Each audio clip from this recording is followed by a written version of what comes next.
Right. Because of the volatility of the market right now. Right. So because we knew here that this fell to here, we know that this is a potential again to fall back into the zone, unless we can see some kind of movement to the upside, which we were not seeing, right? So really, it just depends on what you're doing. I like a lot to stick to the hourly. And I know that, Julius, I think he's doing some classes and stuff like that with people too. And, he's kind of explaining these, what I like to call area of interest. But Julius, what do you call these typically, or these locations, if you're here? Order block. Those are, yeah. Hey, can you hear me, William? Yeah, good. Yeah. So those are areas of sensitivity. The order blocks are areas of sensitivity where price will react off of. But, if you really want a really simple method, I'm going to walk you through it really quick, okay? You had a chart up there called ALON a moment ago. What was that chart? Which one? Like ADA or Aon or? I think it was ALON. Algo, maybe? Is that what it is? Alon, okay. Yep. Do me a favor. Clean up that chart. Just give candlesticks only and regular candlesticks, no Hakanashi. All right. So I'm gonna walk you through this. Real simple. Okay. What you're gonna do is train your eyes to look at the trades in blocks of rectangles. Okay. Right. Okay. So see where your mouse is. You see right there. Okay. Give me. Is this an hour? And by the way, you got to excuse me because I'm in my car, but I'm going to do my best to kind of walk you through this. Okay? Appreciate it, man. No, that's great. I appreciate it. Yep, you bet. Okay. You know what? I'm going to go to a previous point because I don't know. And can you give me regular candles? Drop the Hakanashi. Okay. All right. Excellent. Right there. Excellent. Okay. So what you're going to want to do is this. So your question was, is there a way that I could trade intraday and get in and out of the market, making some small gains, small money? The answer is yes.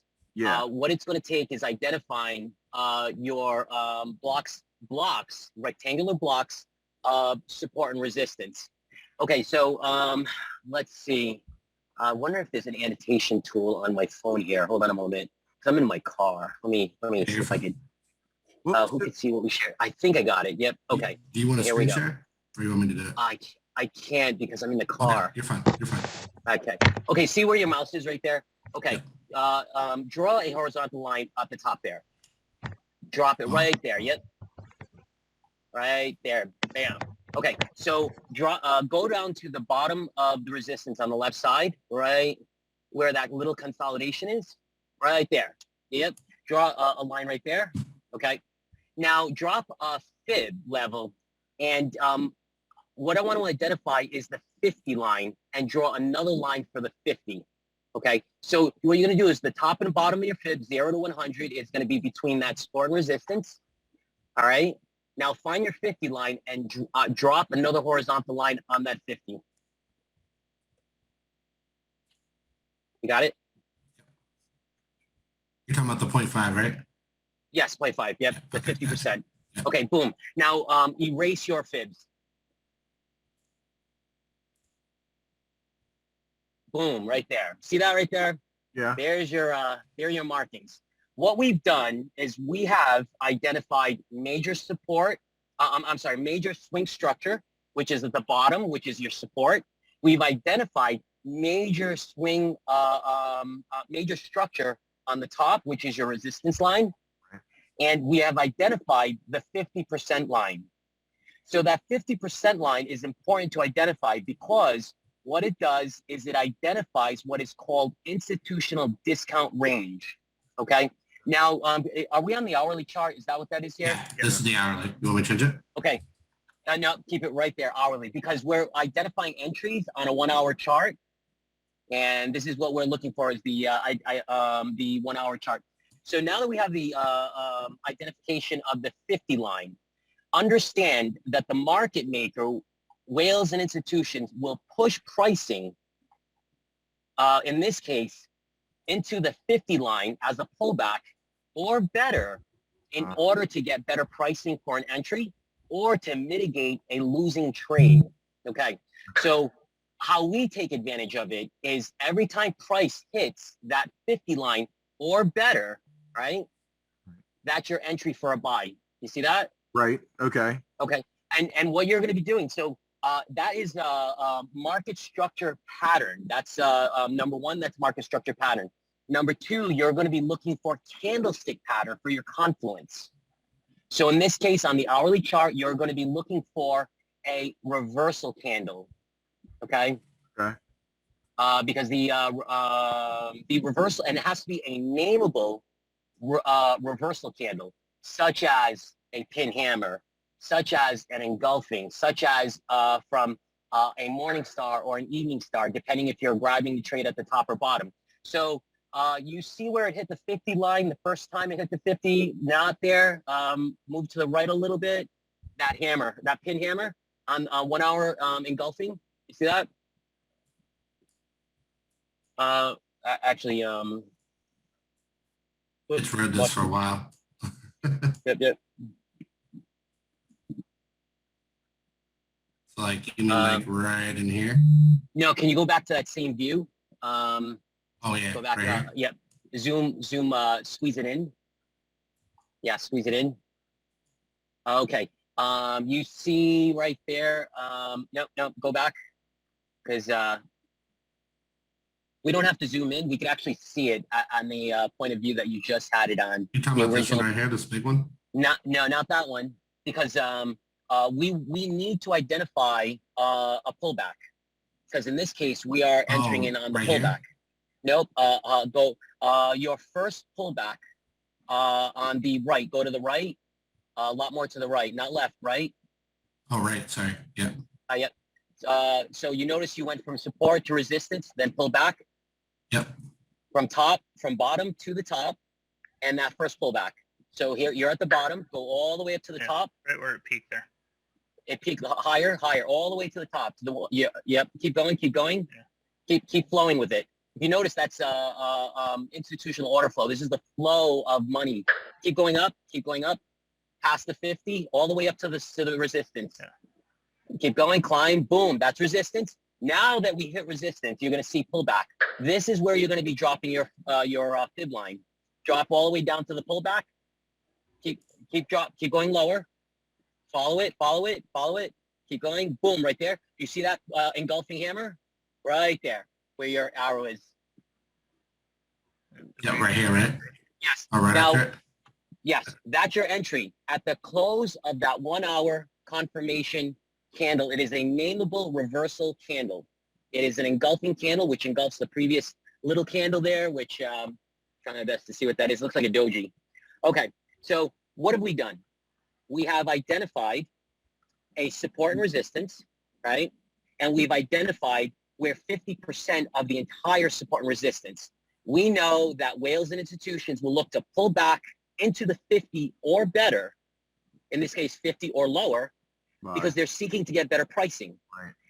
So that's what you're going to look for. You wait for the pullback into the 50% or better, and then you're going to be looking for that nameable candlestick for the reversal. Right. Once you've got that nameable candlestick, reversal candlestick, you're going to be entering in, because that's your confirmation. Got it. So your confluence is number one. You are entering in on your institutional discount range, Okay. which is, of course, 50 or better. Right. And number two, your other confluence is the nameable candlestick on the 1 hour chart, which is a decent candlestick to enter in, because institutional money has already got the ball rolling. Don't try to second guess it. Wait for that candle to close, because it's a very safe move. Now, a little more detail to this: the deeper it goes into the 50 or lower, Right. the better it is for the strength of your uptrend, or in this case, the uptrend. Does that make sense? Say that one more time. The deeper it goes, the better Yes. it is. Yes, because if you notice, you have a lower low to that. You notice that? Right. Okay. that lower low is a deeper, it's what is that? Probably at around 70%, at Okay. 70%, right? That's Okay. a better entry. So in that case, right, that's the challenge is that you've got a large red candle and looks like a doji and a small body candle there. It would be Right. nice to see that as engulfing. That's a bit of a challenge to catch. Got it. And if you miss that, you ideally need to wait for the nameable 1 hour candle pattern. So the next candle pattern would be an engulfing if you continue to move to the right, which is slightly under the 50 line. Follow it to the right, moving close right there. You passed it. Nope, to the right a little bit. Left, sorry, left. You saw that engulfing candle. Yeah. So that's it. Which Did one, you this catch one? that? No, not that one. That one? Right. That no. I think the one right before that. Well, One before, right there. Boom. Engulfing candle. It engulfs the entire red candle. That green candle. That's your entry candle. That's your proper confirmation candle for entry. okay. You're going to, on this case, if you enter in there, you are going to have drawdown, right? And this is where you have to place a stop loss underneath your entry, your confirmation candle, to prevent you from, in case the market maker has alternate considerations other than what you've Right. thought Right. of as your thesis. Got it. Got it. Okay, so did you catch that? Again, support and resistance established. We've got a peak high, peak low, major swing structure, and we drop two lines at the top or bottom. We know we're looking for 50% or better on the fibs. Why? Because institutions will seek for a discount. So once they push for the discount, we're going to ride their coattail by entering in on a 1 hour nameable candle. The ball is already rolling, so we should expect that price will continue to go because that's momentum following forward already. Right. That's a simple strategy for entering in on intraday. Got it? Yeah. Yeah. Thank you, Julius. I appreciate that. Yeah. I was. Yeah, do that. Yeah, I was actually so all of that it was great having it broken down even more. All of that was not really my main question. Was not about can you do it or how to do it. My main question was, can we come up with an Like already a you mean like are you talking about coming up with like some type of a push signal? almost like almost not a push signal, but almost like when you're instead of like a buy call, how you would say, okay, get in or get out. Instead of doing that, almost like the line of resistance and the line of support that you set in. Couldn't we do that? Couldn't we set that up? So like, for instance, when I look at that line, I would right away, my question would be, well, how did I know that high right there was where we were setting it to and not the one higher above it? Like, how would I know? You know what I mean? Like questions would come into play right away. So my thing was, as we're falling and these areas are constantly changing as we go down. I was saying it would have been, I was just wondering if it was possible to bracket those areas so that anybody who was interested in doing intraday trading could hop in and out based on those two areas of support and resistance. Yeah, that's easy to identify, and probably because all right. So the natural ebb and flow of the charts is going to be accumulation, sideways range, breakout. So let's say it's going to, in this case, because we're in a bearish trend, sideways range, breakout to the downside, sideways range, breakout to the downside. So what you're asking is, hey, when these breakouts happen and we find a sideways range, can someone mark off a support and resistance so that now we've got eyes to look for the 50% line? Exactly. It kind of minimizes the area that I'm looking in. That way I don't get lost in the entire chart. I have like an area that I can kind of follow it with, and it gives me a smaller area to learn on. You know what I mean? As I'm trying to pick up this CA, it just minimizes my view, so I'm not getting lost in the whole thing. Yep, sure. One of the, I remember when I first started charting, my first mentor told me that one of the hardest things to read can be levels within the chart, because it's not a perfect thing.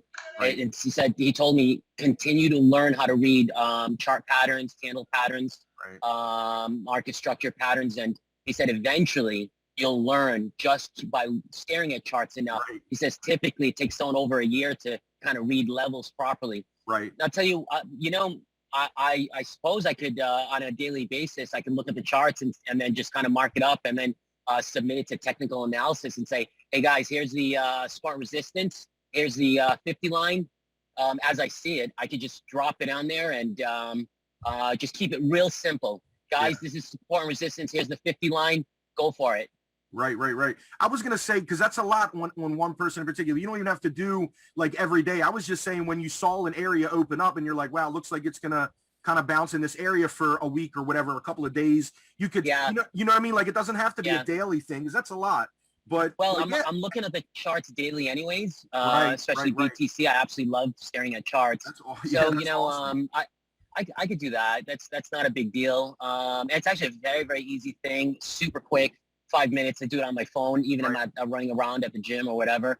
Awesome. Yeah, I could do that. And in time, as you stare at these enough, right, you will be able to identify the levels where accumulation, breakout to a new level, accumulation, breakout to a new level. And that's how the ebb and flow of the charts, this is what it does. Right. Yeah, I can do that. Yeah, sure. That's no problem. It, Julius. Yeah, I was just, you pick, like you said, you pick it up over time. So I'm sure this is going to be a non-issue eventually. But I was just thinking while we're traveling down, for anybody who's just kind of waiting on the sidelines for what to do or the next move, I don't know. I just thought it might give us something to possibly pull a few dollars while we're watching it go down, kind of a thing. Yeah, I totally understand. I'm making money while it's sideways right, that's ranging, what I mean. while I'm waiting for a deep entry on a hodl. Right. Oh, for sure. That's what I'm thinking. That's what I'm thinking. And so, and the beauty of that was it doesn't really matter what token it is because you're only following the price movement. So really, if it were a token that were secure in the sense that it's got a really good probability of bouncing back further down the road, then it's almost like everybody can follow one or two coins. It doesn't have to be like you draw up. You know what I mean? It's not like we got to draw the marks for every single coin that anybody's particularly interested in individually. You know what I'm saying? I was just trying to simplify it, but yeah, this is awesome. I appreciate it, man. Thanks, guys. Absolutely. Glad to help. You bet. Thank you. Yep.